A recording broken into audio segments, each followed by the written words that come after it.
স্বপ্নার kitchen থেকে আপনাদের জানাই স্বাগত। আপনারা সবাই কেমন আছেন? আশা করি সবাই ভালো আছেন। আজকে দেখাবো এই পেঁপের টুকরোগুলো কিভাবে কেটে সিদ্ধ করে পেঁপের প্লাস্টিক চাটনি তৈরি করি সেটাই। পেঁপে সিদ্ধ করার জন্যে কড়াইয়ে কিছুটা জল বসালাম, গরম করতে দিলাম। জল ফুটছে, একটু নুন দিয়ে দিলাম পেঁপে সিদ্ধ করার জন্যে। পেঁপেগুলো এইভাবে টুকরো করে গরম জলে দিয়ে দিলাম।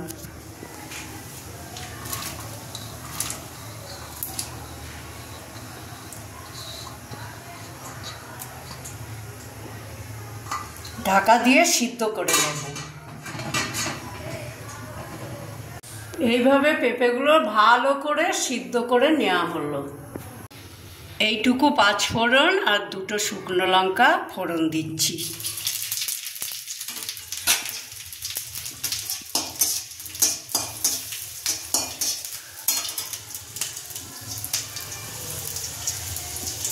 আদা কুড়ানোটাও দিয়ে দিলাম।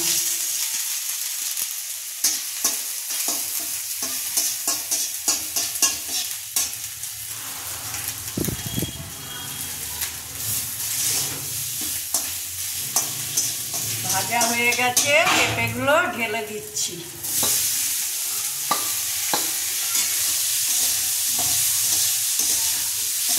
অল্প নাড়াচাড়া করব।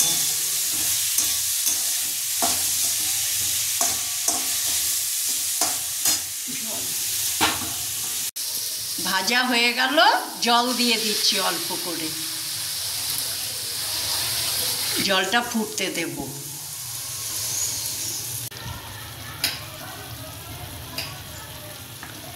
এবারে ফুটছে জল, তার মধ্যে চিনিটা দিয়ে দিলাম।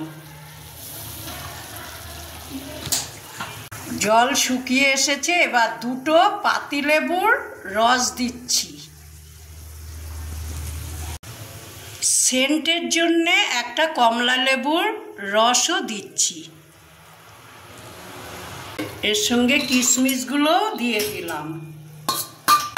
কিছুক্ষণ ফুটতে দেব। পেঁপের প্লাস্টিক চাটনি রেডি।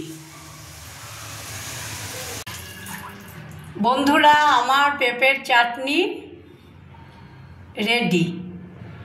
যদি ভালো লাগে লাইক, শেয়ার, কমেন্টস করবেন। আপনারা সকলে ভালো থাকবেন, সুস্থ থাকবেন।